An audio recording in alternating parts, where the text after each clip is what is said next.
ho! Ho, ho, ho! Welcome to the show. My name is Charlton with Big C.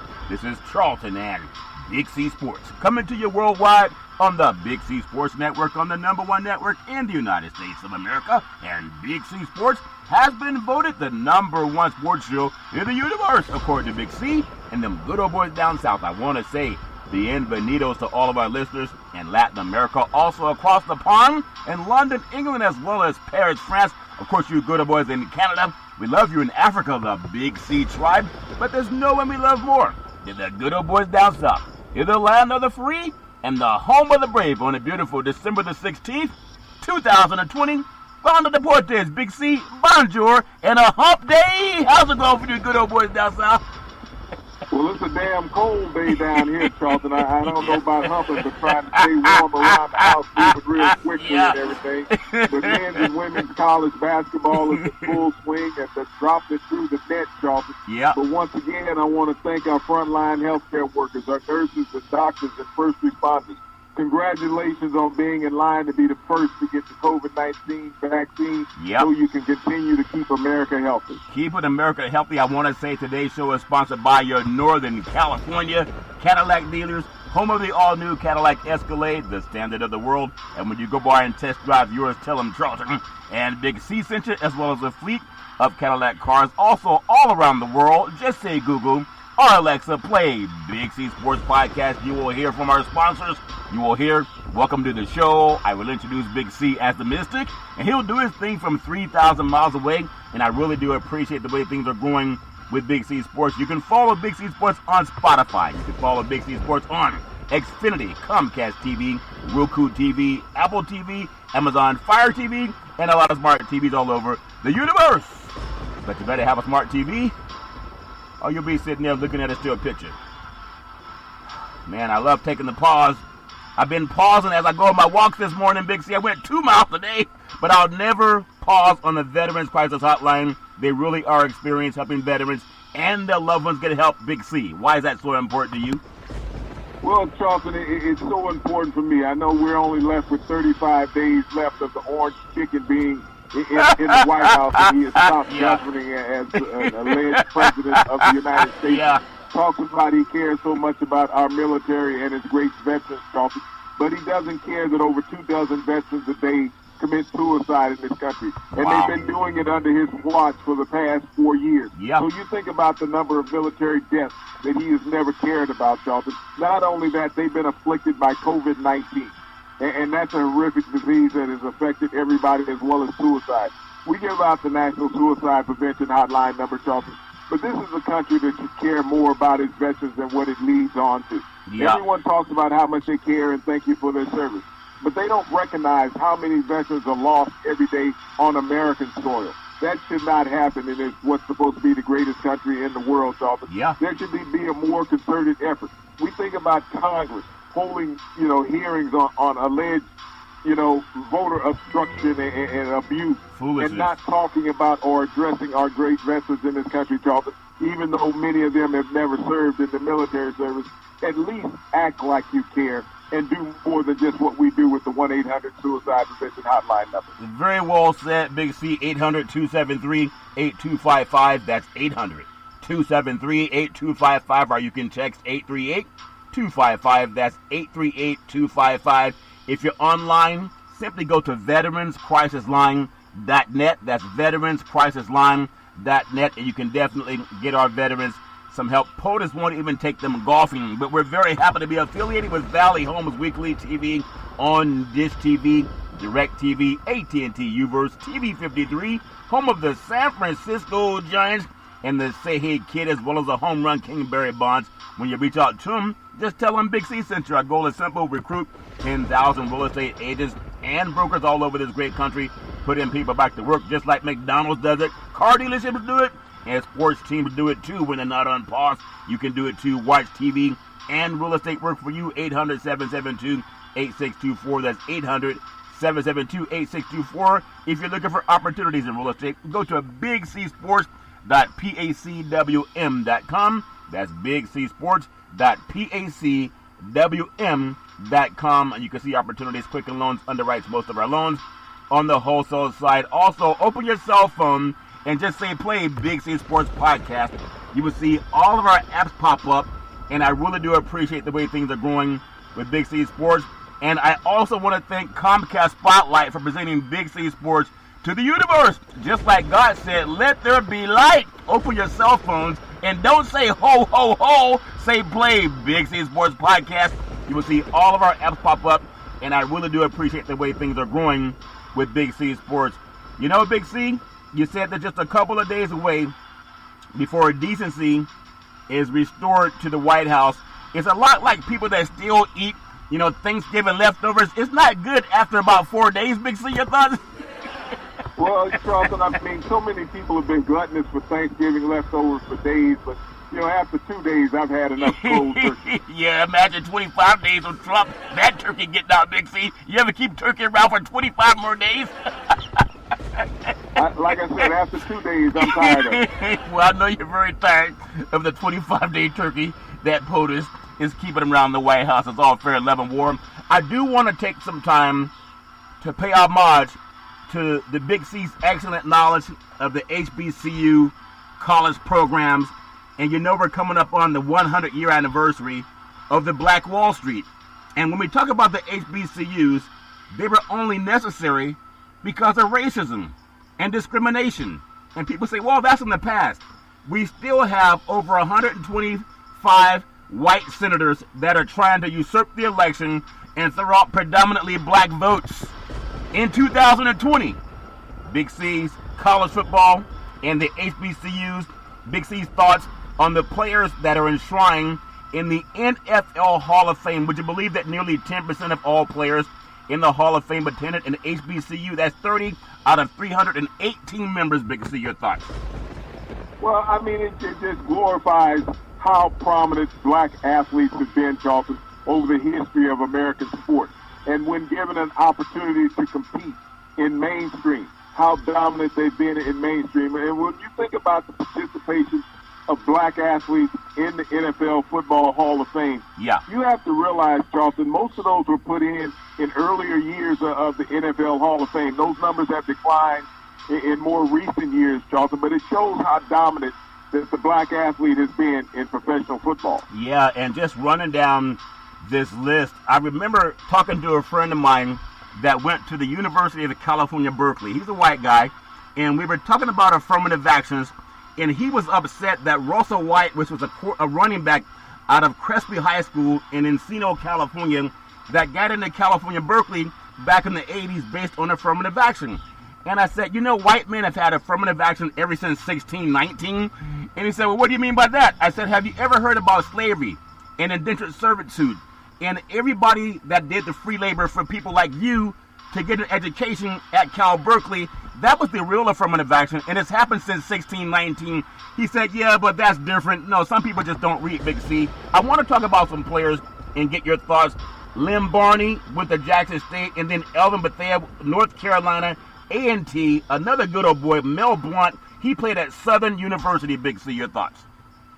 Well, when you look at Barney and Blount, Charlton, two of the more dominant defensive backs in the NFL for the Detroit Lions and Pittsburgh Steelers. Barney never got an opportunity to play in the Super Bowl, but he was what they call a shutdown corner in today's NFL. Very physical also. Back in those days, Charlton, defensive backs had to tackle. They didn't come up and try to push somebody out of bounds or grab them around the shoulders. They had to bring the wood. Elvin Bethea, one of the more dominant defensive ends in football with the Houston Oilers back in those days, Charlton, just a stalwart on their defensive front. Yeah, and we know Mel Blount with the 4 Super Bowl rings. I think he has 4 Super Bowl rings if he hasn't melted them and turned them in for whatever reason, but it's all fair and love and war. There's a good old boy by the name of Roosevelt Brown, Morgan State, Willie Brown, the great Willie Brown, Grambling State, and then Buck Buchanan, also out of Grambling State. Big C, your thoughts?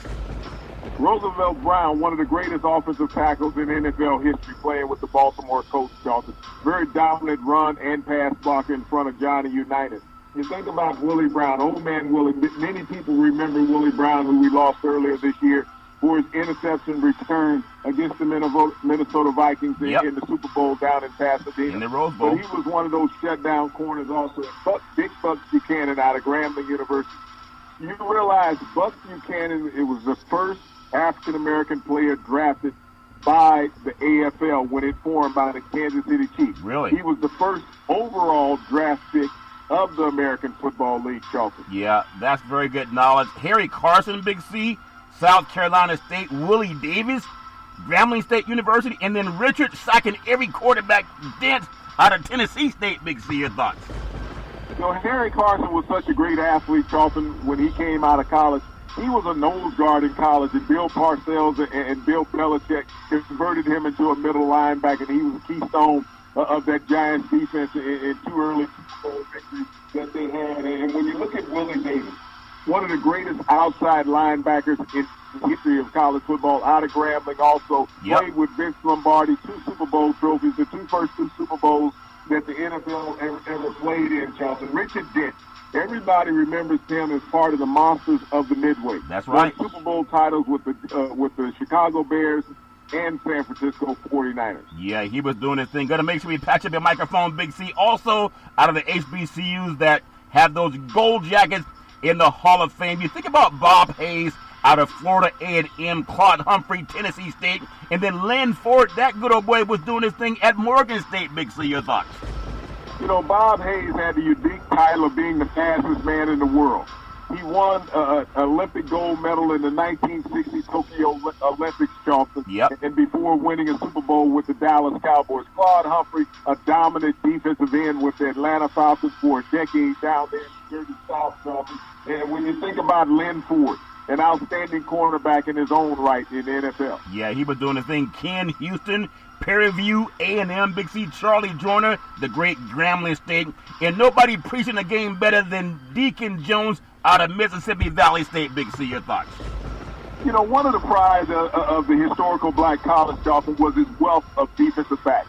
The NFL recognized the talent that was in the historical black colleges and often sought it out. And these players came into the NFL and delivered. They shut down on many of the wide receivers that were in the game during that time. And that's why you saw such a turn to African-American wide receivers, because of the dominance of the African-American defensive backs. David Deacon Jones, the Minister of Defense, that was his nickname, and it said it all. He was a menace to every offensive tackle and quarterback during his run in the NFL, Charlton. Yeah, and we got to make sure we pick up your microphone, Big C. It's all fair and love and war. There's another good old boy by the name of Leroy Kelly out of Morgan State, the great Willie Lanier.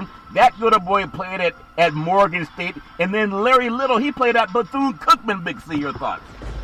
Well, Leroy Kelly was brought into the Cleveland Browns to take over after Jim Brown's retirement. And he picked up where Jim Brown left off, became a dominant running force in the NFL. When you look at Willie Lanier, Charlton, as a linebacker, first African-American starting middle linebacker in NFL history. He was a 4th-round draft pick by the Kansas City Chiefs. The Chiefs also that same year drafted Jerry Mays in the 1st round, a linebacker out of Notre Dame.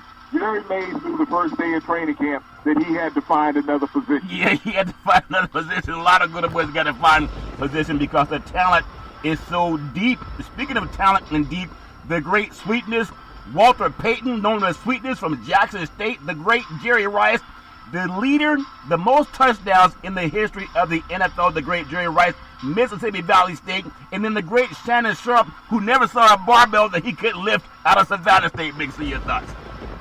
Well, Charlton, when you speak about all three of those players, Walter Payton, Jerry Rice, Shannon Sharp, when they all retired from the NFL at the position that they played, they were the NFL all-time leader at their position. Did you think about that? African-Americans being the greatest offensive productive players at skill positions in the NFL, and they all came from HBCUs. All of them faced discrimination, Big C, but they overcame. We shall overcome. It's all fair and love and war. Speaking of overcoming, the great Art Shell, Al Davis knew his name, University of Maryland, Eastern Shore, the great Jackie Slater out of Jackson State, and also John Touchdown Stallworth out of Alabama A&M. Big C, your thoughts?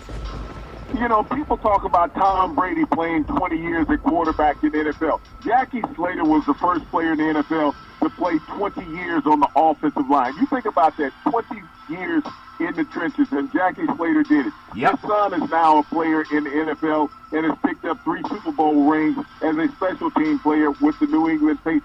Yep. You know, the dominance of power from the HBCUs. You think about Art Shell. Art Shell became the second African-American head coach in NFL history. Yeah. Chris Pollard was the first. Art Shell was the second. Yeah, them good old boys. Just so much history in African-Americans.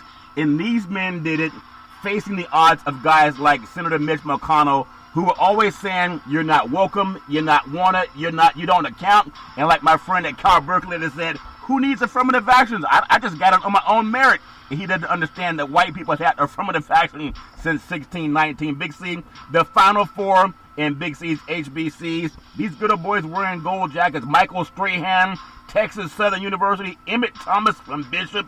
Aeneas Williams, Southern University. And the great Rayfield Wright out of Fort Valley State. Big C, your thoughts? You know, Michael Strahan was the NFL's all-time leading sacker when he retired from the game, Charles. Just an excellent athlete. When you talk about Rayfield Wright, a dominant offensive tackle during the early days of the Dallas Cowboys, yep, leading them to a couple Super Bowl appearances. But, you know, I like to look at Emmett Thomas. When I think about Emmett Thomas as being a member of the Kansas City Chiefs, Charlton, yeah, I think about Hank Scram. Hank Scram was a pipeline for the HBCUs to get players into the NFL.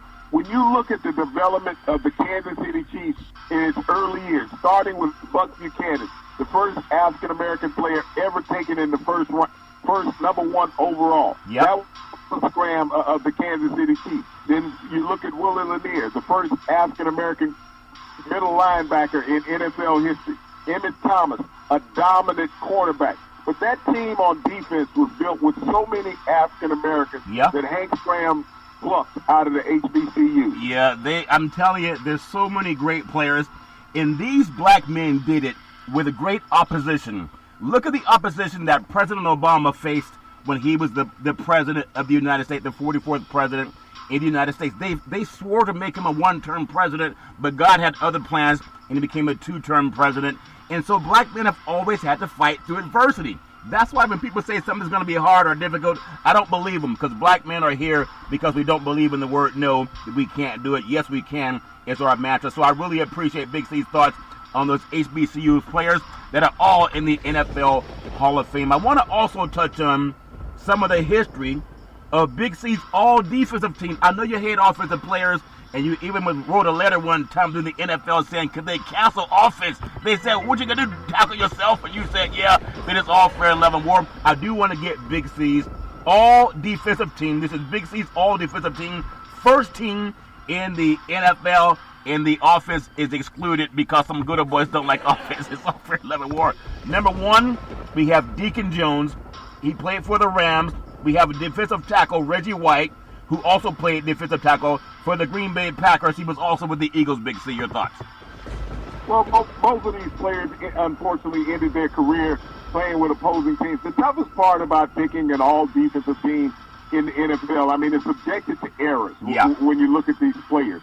I mean, they're all great players in their own right. But we can look at any 10-year stretch in the NFL, Charlton, and find a great multitude of players that play these positions. Yeah. But you can't go wrong with those that you pick. You can't go wrong. But there's just so many great players, Big C. Big C starts Mean Joe Green with the Pittsburgh Steelers. And, you know, he did his thing 4-time Super Bowl. And then Bruce Smith with the Buffalo Bills. They got the 4 Super Bowls, but they lost all of them. Outside linebacker Bobby Bells also played with the Chiefs. And who was more intimidating than Mike Singletary from the Chicago Bears? Big C, your thoughts? You know, Mike Singletary epitomized what a middle linebacker should have been in the NFL. You know, you ran at this guy, he was going to shorten your neck.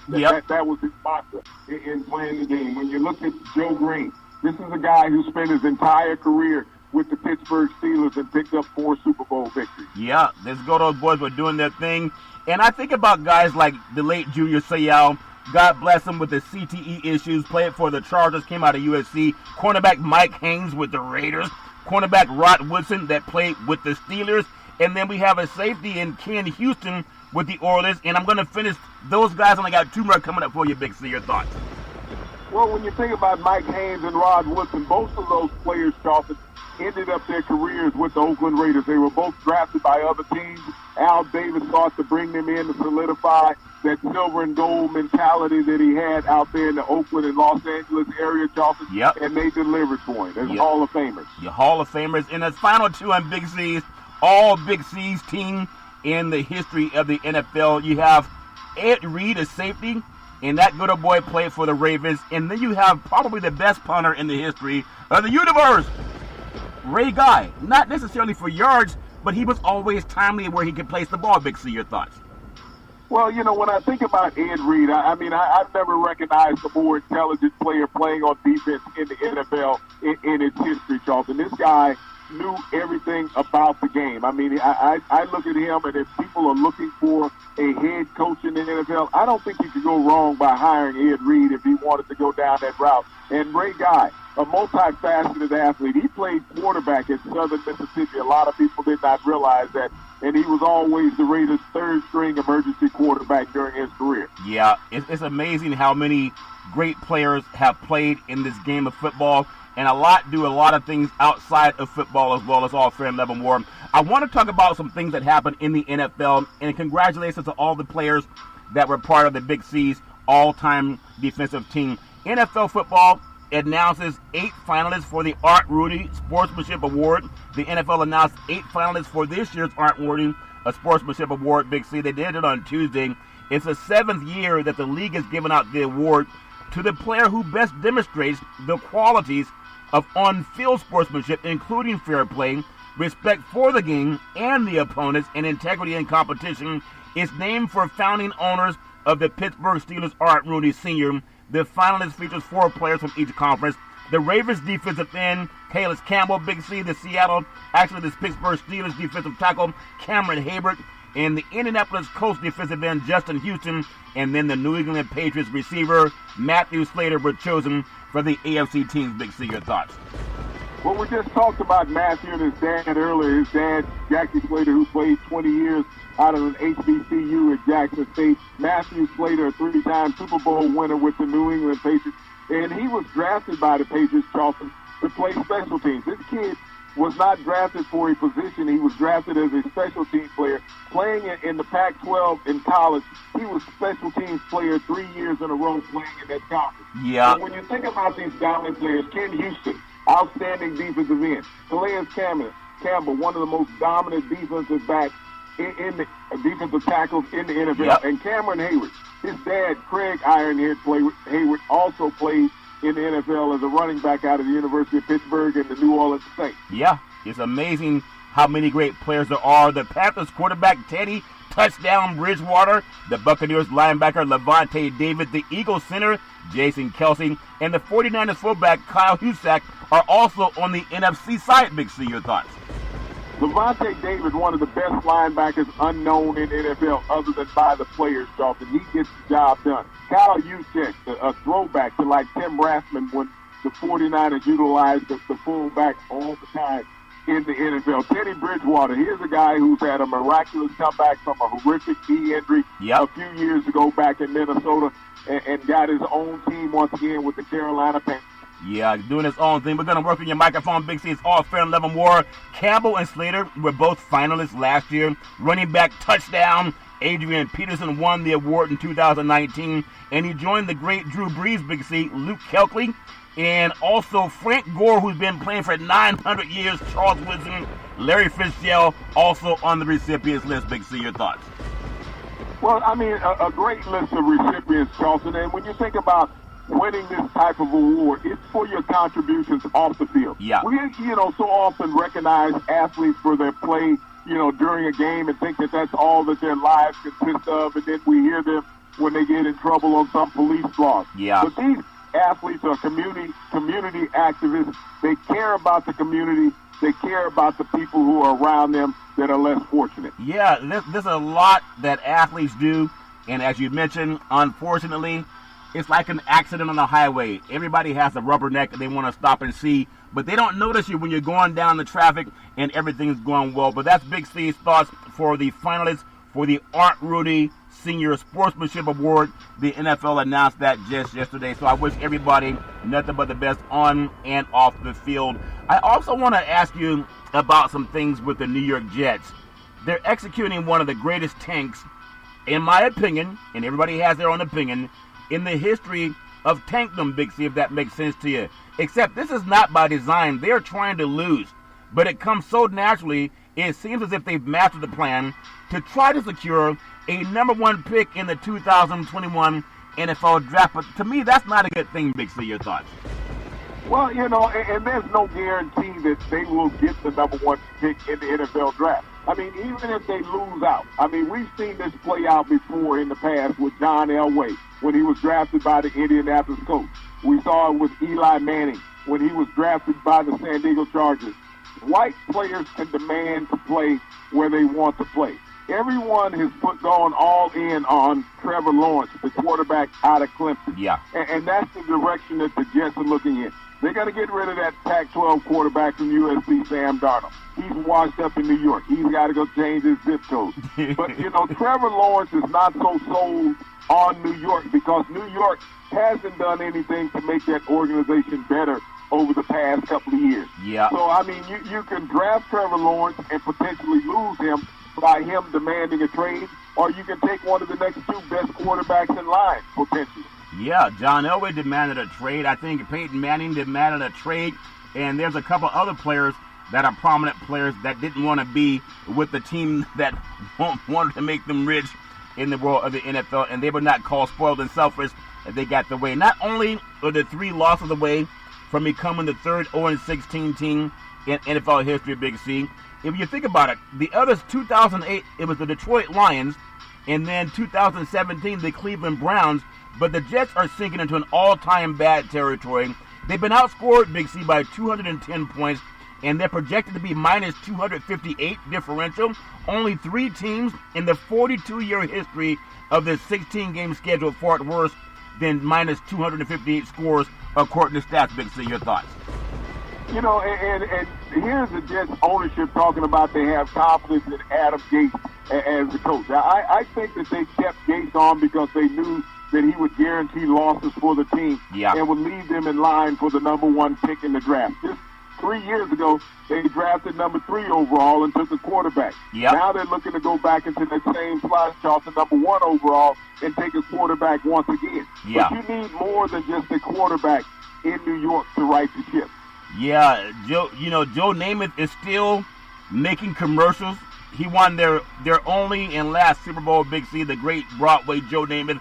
And would you believe that he's still the most famous quarterback for the New York Jets? Big C, your thoughts? Well, that's all it takes is to win a Super Bowl, and you will always be a great quarterback in the lore of a franchise. I mean, you think about Eli Manning. He's still considered the greatest quarterback in Giants history, even though he has a losing record as a quarterback, just like Joe Namath. Yeah, it's all fair love and war. We wish everybody nothing but the best. I want to take what's called the Big C pause, and when we come back, I'm going to talk about some things that are happening in the world of college football, because it's like eating that 3-week-old turkey from Thanksgiving. Sometimes it don't taste so good after 3 days. We'll take the Big C pause, and in the words of the great Arnold Schwarzenegger, we'll be back.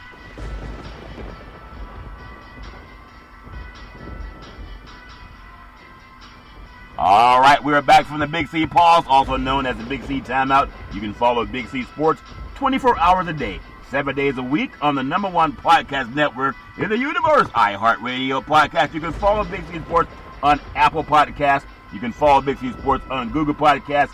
There's so many apps. I really do appreciate the way things have grown with Big C Sports. Also, I want to thank Comcast Spotlight for presenting Big C Sports to the universe. Just like God said, let there be light. Open your cell phones and say play Big C Sports Podcast.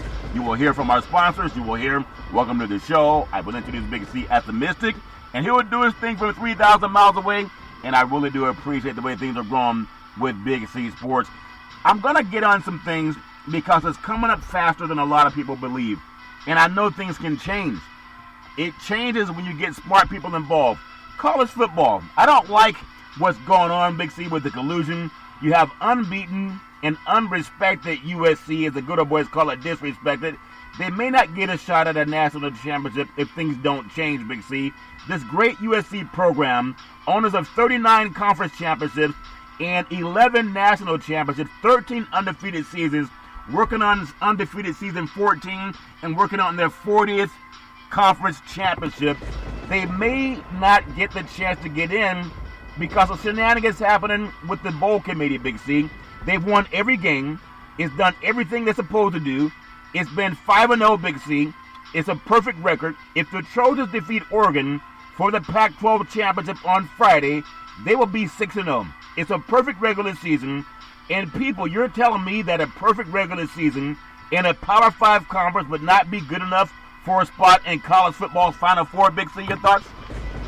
Well, Charlton, when you look at the overall dynamics, it goes to more than just what you see as a record.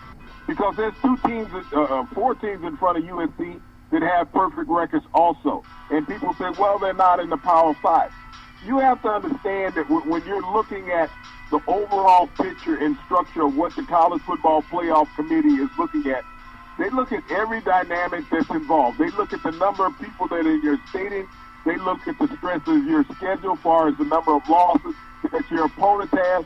They look at your recruiting record. And when you think about USC being the most prominent alleged program on the West Coast, they could not even keep the top 2 high school quarterbacks last year that were in California that were in their own backyards. The kid Ukulele who went to Clemson and another kid Young who went to Alabama. They would rather go across country than to play for USC.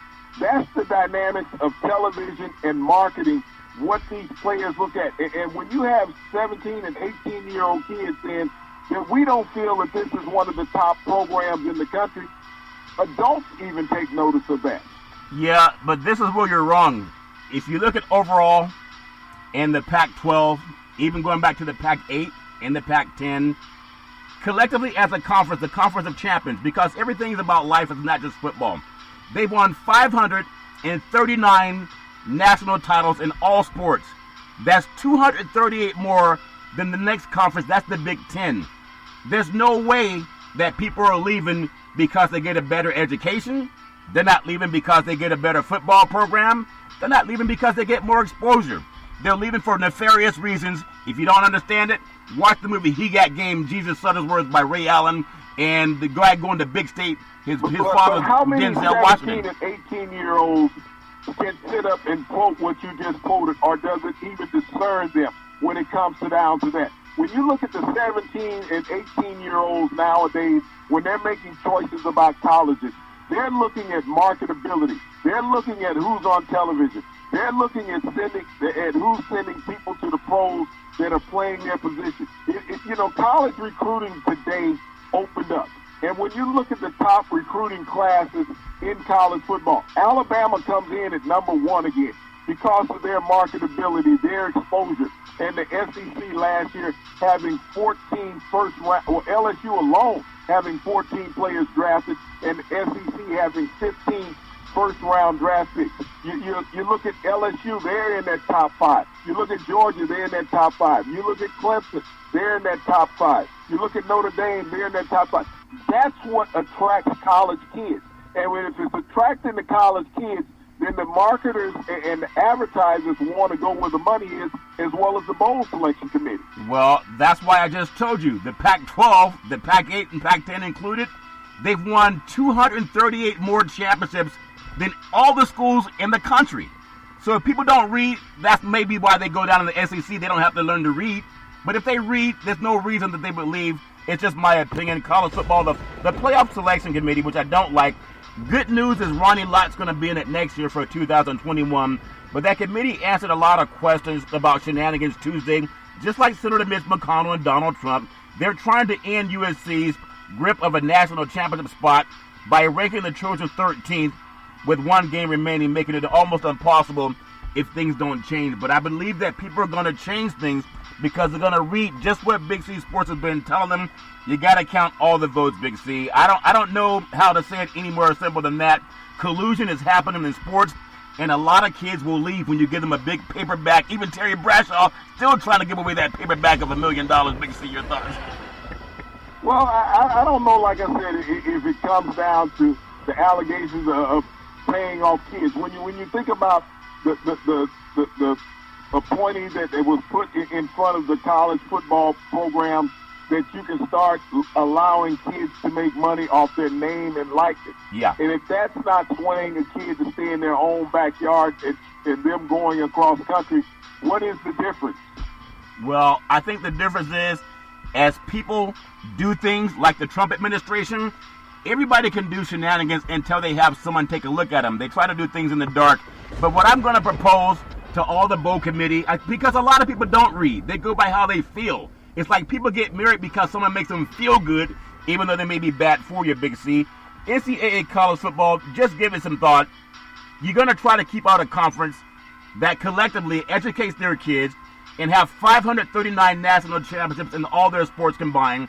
That's 238 more than the conferences you're trying to get in. The Big Ten is second, Big C. You have the semifinals, and I want your thoughts on this because it's really important. The semifinals is at the Rose Bowl. Not inviting the undefeated Pac-12 champion is like what Clint Eastwood did in the movie Bridges of Madison County. You tell me they're going to have a stranger come in, make love to someone in their own bed of roses, and that's what the Rose Bowl is, Big C, and just have the Pac-12 champion looking after having gone 14 undefeated seasons, 11 national championships, 39 now will be 40 conference championships. They got to watch some guys from the South come out to the Rose Bowl and lay down on that bed. Big C, your thoughts? Well, you look at it from this perspective, Charlton. I believe that the Rose Bowl is the home stadium of the UCLA Bruins. Yep. When was the last time that the UCLA Bruins had a sellout at their home stadium? And I think the Rose Bowl now has been reduced down to about 95,000 seats. That's basically the average attendance at an SEC game. When you look at the bowl selection committee, they're looking and saying, okay, where can we produce the most revenue? Which team will travel the most of its alumni and fans to a game across country? I think the last time that an SEC team played in the Rose Bowl was the last two times. Georgia was the last one that played in there, and they played Oklahoma. Yeah. The time before that, it was Alabama. And in each one of those games, they had over 100,000 seats. So what the bowl selection committee looks at, they can put an SEC game on. Half of the SEC stadiums hold 100,000 people. You can put a Pac-12 game on television. They look, and the average attendance in the Pac-12 is about 42,000 seats based on that. And so they look at the dollars that you're getting more than twice the amount of individuals paying attention to an SEC game as you do to a Pac-12 game. And that's not based on the time of the start of the game. If it's something that you care about, you care about, because the SEC plays as many night games as the Pac-12 does. So it's about who cares about what, and that's what the bowl selection committee looks at. They look at where the revenue is, who is a more grounded football base, who are rampant fans, and they're going to find that in the ACC, the SEC, and the Big Ten, and that's not the response that they're getting from the Pac-12. You live out there, and you tell me, other than Oregon, who is having sellouts when we don't have a COVID season? I'm telling you, Washington has sellouts. Oregon has them. Arizona State has them. USC has them at the Coliseum. UCLA not as much at the Rose Bowl. But I want to ask you something. You talk about the SEC coming out to the Pac-12 and playing. The last SEC team that came out to California and played, there's two of them. Ole Miss lost to Cal, but Texas A&M, they're in line for a bowl spot. They came out to the Rose Bowl. You know who beat them? UCLA. Sent them right back to Texas. That's the last time they scheduled a West Coast team because they're lost, and now they're competing for the SEC championship. It's all about opinion, Big C. And as far as having 42,000 crowd, you might want to learn to count better when you go to the store and you give someone $1 and you're expecting 90 cents back. Don't let them give you 10 cents back and they cheat you because you can't count. They average more than 42,000. If you look at the 2019 season, The average attendance in the Pac-12 was 42,000 per game. That's the average in the 2019 season. I don't know where you get your math. The 2020 season because stadiums didn't have fans. I don't know. But if you look at the SEC, the average attendance in the SEC during that same 2019 was 78,000 per game. I don't know where you get your math. Bowl Selection Committee, the last two SEC teams to play on the West Coast, they lost. They lost the game. And they went back to the South. And then the media says, well, the South plays better football than the West Coast. Ole Miss and Texas A&M, they lost, Big C. That means they lost the game, irrespective of how big the crowd is, and they still try to collude. So the last team from the Pac-12 who went down south and played a game, I believe that was the opening game of the 2019 season. What was the outcome of that game? Oregon, without 4 starting receivers, lost with 9 seconds left to Auburn. We're not talking about omitting players. I'm just well, we are. You can't. You omit the truth. You may as well count omitting players when you're missing 4 receivers and you lose with 9 seconds left. Did you say the truth or whatever you take it is how you want to take it. It's fine with me. But I want to ask you this question. But you think about college football, and what you brag about a lot doesn't matter. The SECs, they got whipped. The last 2 teams that came out to the West Coast, Texas A&M and Ole Miss, Google it. 2021 college football recruiting class. The race to the top really is one to watch if you believe in that, Big C, with the margin being Alabama's number 1 again, with the most paper bags in the South, and then Ohio State has the most paper bags in the North. They're number 2, Clemson's number 4, Big C. Your thoughts? Georgia comes in at number 3. Paper bag state. Notre Dame comes in at number 5. And when you look at the national rankings as far as the college football playoff committee, it's a lot synonymous with the way that the recruiting goes. And this is what the young men that are choosing universities choose. They look at the top-ranked colleges in the country, which has the best chance to propel them to the next level. And that's why those colleges continuously stay in the top 10 when it comes to recruiting. When you look at the top 10 classes overall, the SEC has 5 of the top 10 classes in college football recruiting. The ACC has 2. The Big Ten has 2. Notre Dame rounds it out. Yeah, you just can't say the same when it comes to getting your college degree for those parents who let their kids choose a paperback over a college degree. But it's all fair and love and war. Before I ask you about another project, I think for the Bowl Selection Committee, it's been a crazy year, 2020. It's like leftovers. You want to throw them out, Big C. You want to throw out 2020. But the Sugar Bowl game is going to be down south. It's going to be, in my opinion, they should have Alabama if they're number 1 against number 4 Ohio State. And you think about what's right in the college football universe. Hardly anything is right this year. But what could make it right? If you take programs that have traditionally played each other since World War II, you have the granddaddy of them all, Pitt number 2 Notre Dame versus number 3 USC in the Rose Bowl, and that would make sense for the 2020 college football. I don't care what people say about someone not playing the best competition. The SEC is winless coming out to the West Coast playing, and you can Google that, Big C. But college football, this might be important to everybody, and ironically, it's something that you and I do agree on. The Supreme Court, they hear an appeal from the NCAA, Big C, and this is what we talk about all the time. There are 11 top conferences in a case that challenges caps on education-based benefits that can be received by college football and basketball players. Most of that's black talent, that free labor that makes white people rich, those white coaches. Now, the decision has the potential to reshape college athletics at a time when a player's ability to be compensated, that means you get money legally, is one of the top issues in front of the NCAA. The NCAA and conferences, they're seeking to overturn the lower court's ruling that found the association in violation of antitrust laws regarding educational-based benefits. Big C, your thoughts? Well, players have long sought an opportunity to receive compensation for their name and likeness and to receive revenue beyond their scholarship. Most people understand that college athletes struggle. Yeah. When you look at the time that you have to devote to class as being a full-time student like anybody else on campus, as well as the hours that you have to devote to athletic training as well as travel and playing in games, it gives you limited opportunity to go out and have at least a small part-time job for compensation to get you through struggling times in college. And for these players to have an opportunity now to make money legally instead of under the table or going out doing the various things, Charlton, is a great opportunity moving forward. But what the universities are looking at, all 11 of these conferences, is that it may dip into their revenue stream. If a player can go out and get his own sponsorship, just like a lot of coaches. When you look at coaches, they have contracts outside their university contracts where they do local sponsorship with car dealers, home builders, and other programs, Charlton, where they're making hundreds of thousands of dollars. The university is feeling now that the great athletes on campus will have an opportunity to do the same.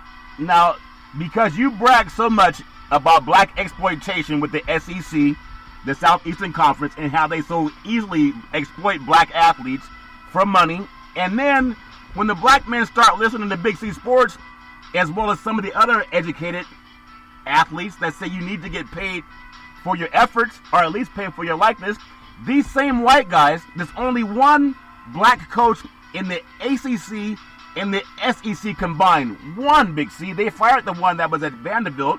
There's only one at Syracuse. Why are these white men that you love to brag about exploiting black kids, why are they going to court to sue to keep black guys from making money after making them millions, Big C? Your thoughts? Well, I think that the Pac-12 was part of that lawsuit because they talk about 11 major colleges, the Power 5 plus 6. So the Pac-12, as well as every other conference that is noted for its revenue stream in college football, was part of this lawsuit and going to the Supreme Court.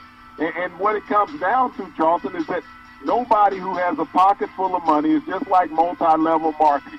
When you come out with these pyramid schemes and people say, hey, I got this great way for you to make money. All you got to do is invest $1,000 and you'll make 7 times your money back in a week. That's how college athletics is. It's like they don't want to share the money. But if you're willing to give them money, that's acceptable. But, you know, they don't want these athletes to be able to go out there and create revenue for themselves in the line of what some of the coaches are making on campus. Yeah, and as far as the Pac-12, I agree with you. But they do hire black coaches. They got 4. They just fired one down at Arizona. But they give black men work after they finish playing sports. You don't get that in the South. You got 2 conferences and no black men at all? None. 0.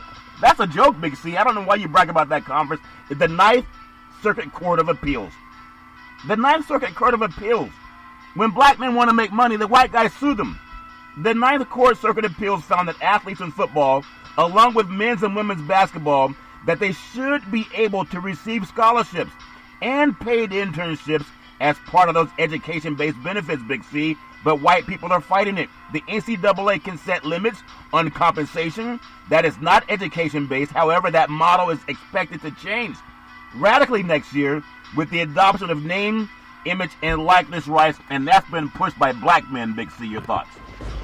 Well, when you look at these conference commissioners and university presidents, Charlton, they're the ones who are leading this up. It's not the coaches who are trying to cut down on compensation, because you always talk about the brown bags that players are allegedly getting. Those allegedly. The coaches are trying to make sure that these athletes have been compensated over the decades. They've done that for years. It's the people that are in administration that are controlling the purse strings that are against the athletes going out making money on their own. Yeah. If it's up to the coaches, they're going to pass out as many brown bags as they can to the athletes. Yeah, and now you know how the SEC recruits so well. It's all fair and level war. Speaking of someone that did it, and I can't even say this, Big C, but I can't confirm or deny, but I just want to applaud everybody who's doing things the right way. Women's college basketball, Stanford University, down on the farm in Palo Alto, California. Stanford's women's basketball coach, her name is Tara Vanderveer, defined by sustained excellence on Tuesday. She became the all-time leader in Division I women's basketball with her 1,099th win. She passed the late Tennessee legend Pat Summitt, Big C. The record breaker came at the University of Pacific in Stockton, California, a 104-61 victory in front of no people, Big C. There were no fans present because of the COVID-19 concerns.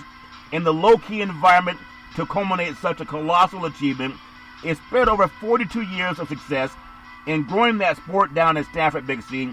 and growing it is a great fit for Vanderveer. Big C, my first college basketball game was at Maples Pavilion on the campus of Stanford University. It was Washington State versus Stanford basketball, the men's side.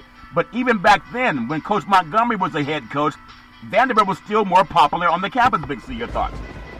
Well, Charleston, she got her first head coaching job at the age of 22 at San Jose State before moving on to Stanford. Yeah. And you think about her accomplishments that she's been there. She's been the most successful head coach on that campus down on the farm in her 42-year run. And, she's been called on by the other sports teams, men's basketball, the football team, baseball team, to come in and give inspirational speeches to those programs based on the success that she has had down there. Yeah. She passed one of the greatest coaches of all time, Pat Summitt, former coach at the University of Tennessee, who passed a few years ago from Alzheimer's.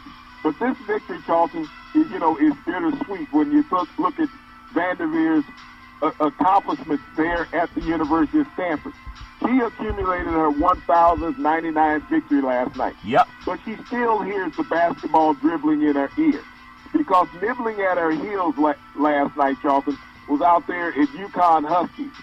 Gino Auriemma. Yeah.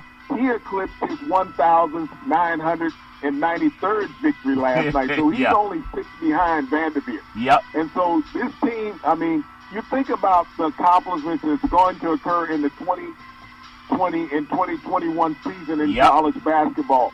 We're going to have two great coaches go over 11,000 victories or 1,100 victories in their college coaching career. Amazing. What a great feat for women's sports. Yeah, it's a great feat, Big C, and they have very integrated university down at Standard. Tyra Vanderbilt, you definitely earned the Big C burger. It is a tasty burger, and it comes with exotic meats, and it goes great with Budweiser Zero. It has 0% alcohol, and it goes great with the Big C burger. I'm really proud of what she's done, and the winningest coach, and she has a program that's led with a lot of diversity and very high academic standards. Big C, really proud of her. Congratulations from Big C Sports. Something else I want to talk about that's really important.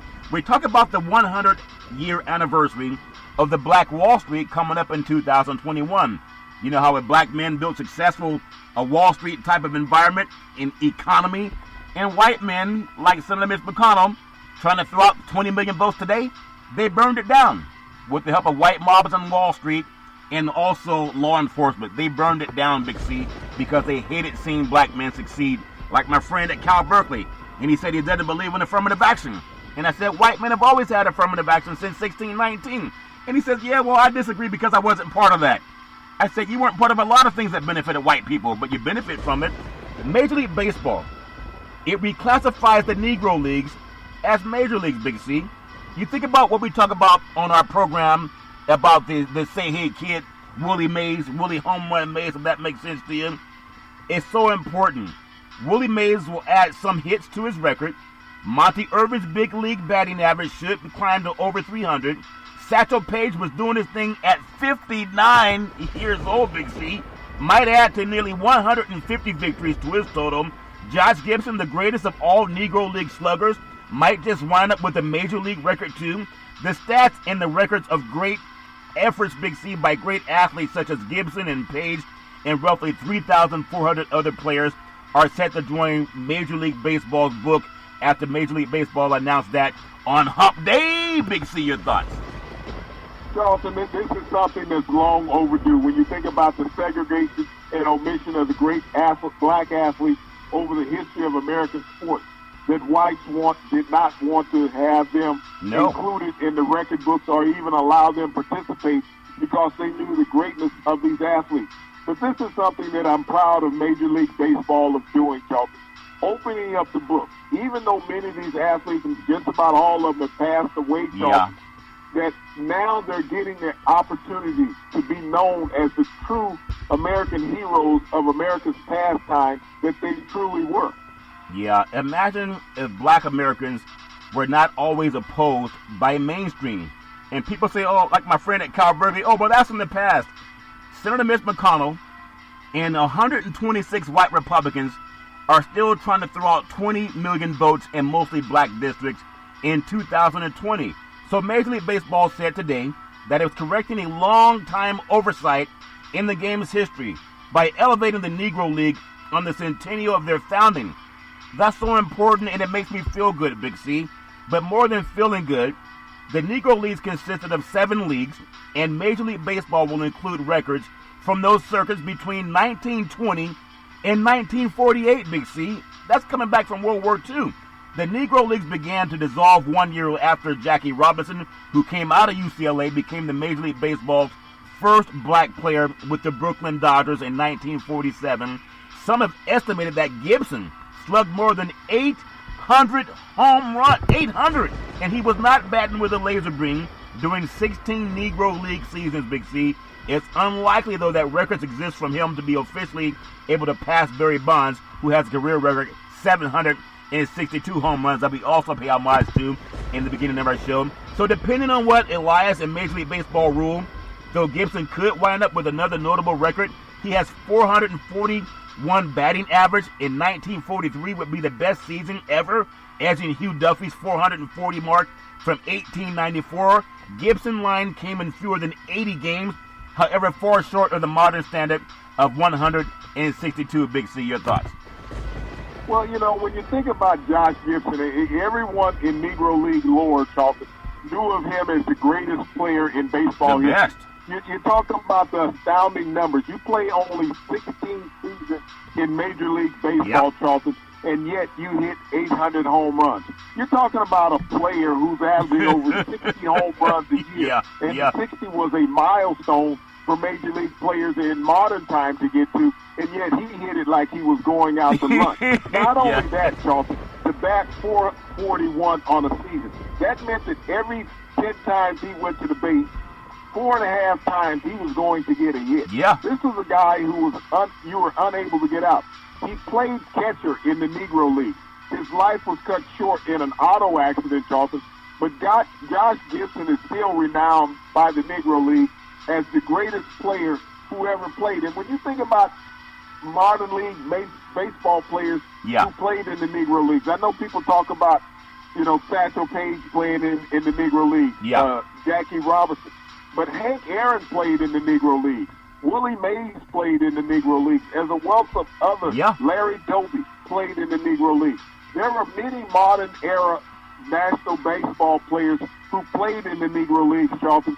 But to show the athleticism and the greatness of those players who have been omitted for decades from the record books, finally, Major League Baseball is righting a wrong. You know, granting Major League Baseball status to the Negro League a century after their founding is profoundly gratifying. All of them deserve the Big C burger. It is a tasty burger, and it comes with exotic meats. And ironically, the Big C burger came out of how, when I was a kid, my grandmother, she would make this great hamburger. It wasn't with the foo-foo hamburger that you have now. It was real meat. It was like different meats that came together, not giving away the secret sauce, Big C, but different meats that came together.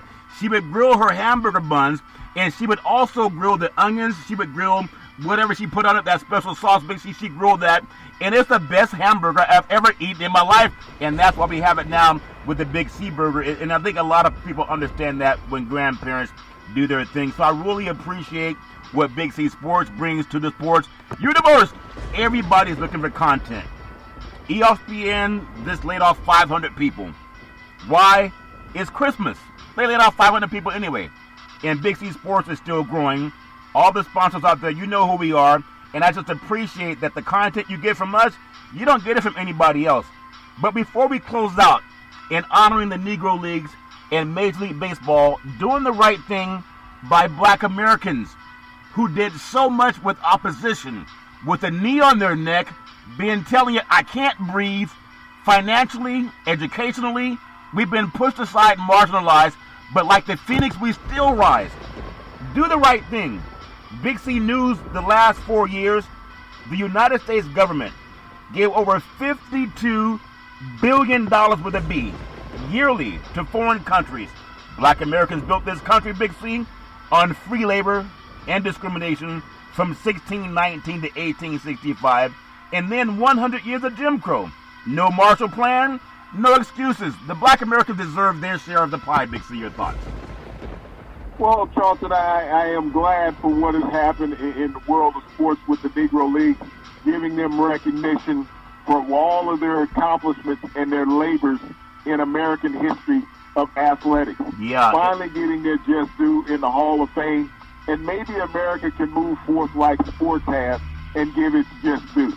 Yeah, but sometimes you have not because you ask not. The Bible says, Matthew 7:7, ask and ye shall receive, seek and ye shall find, knock and it shall be opened unto you. I want to close with this thought because it's important to me. I've heard it since I was a little boy. Major League Baseball trying to atone for the sins of their fathers in sports with the Negro Leagues in Major League Baseball. President Harry Truman, he used the Marshall Plan that I told my friend at Cal Berkeley about white affirmative action. President Truman used the Marshall Plan to rebuild Europe after World War II. And white Americans in the United States, they got loans for houses, free education, a lot of grants for business. But you couldn't be black. That was Harry Truman, President of the United States. They excluded black Americans. And people talk about the wealth gap that was created. It was created. It was not earned, Big C. It was given to people. Now we have President Joe Biden, 46th United States President-elect, because black Americans voted for him. You can Google it. They voted in record numbers. Just do what President Truman did. He did it for white people. He excluded black Americans. Don't shut up and dribble, like some of our news pundits say. Google it. 100 years of the Black Wall Street will begin in 2021. It's time to stop talking, and it's time to start paying homage and money and opportunities to black Americans. Big C, your thoughts? Well, opportunity is what everyone wants, Charlton, a seat at the table to allow and help things happen. But it doesn't happen, Charlton, as long as you have that Republican Congress that's in place. Until they're gone or they change, things are going to be what they are in America. Well, they're going to vote them out in Georgia where Dr. King was roaming because people are going to get out and vote. We're not dumb anymore. No more excuses. No more excuses. Big C, back in the day, there's a man by the name of Drew Boudini Brown. He was known as Muhammad Ali's right-hand man, and he would always tell Ali, with all you got to use, how can you lose? Rumble, young man, rumble. Big C, what are you looking forward to in the sports universe? Well, in the world of sports, Charlton, when we talk about the evolution of the Negro League and being accepted by the national major leagues of all baseball, Charlton, and now they will be submitted in with the rest of the records. My great-grandfather played second base in the Negro League, something I'm very proud of, one of the first great athletes in our family. And now his accomplishments, as well as those black men that he played alongside and against, will be recognized also, Charlton. Once again, I want to thank our frontline healthcare workers, our nurses, our doctors, our first responders for being able to get the shot of COVID-19 vaccine that you so deservedly deserve, just like those Negro League athletes finally getting their shot at Major League Baseball's Hall of Fame. Amen. Matthew 7:7, ask and ye shall receive, seek and ye shall find, knock and it shall be opened unto you. Every Monday through Friday at 5 and 6 p.m. worldwide. You can follow Big C Sports on the Big C Sports Network, on the #1 network in the United States of America. And Big C Sports has been voted the #1 sports show in the universe, according to Big C and good old boys down south. As we always tell you, there's never ever an excuse for racism or domestic violence. If you know any man, woman, or child going through that garbage, please pick up the phone and ask for help, because no man, woman, or child should ever have to go through that garbage on their own. And as we always tell you on every Big C Sports show, we thank you, we appreciate you, and we hope that you have a super fantastic day.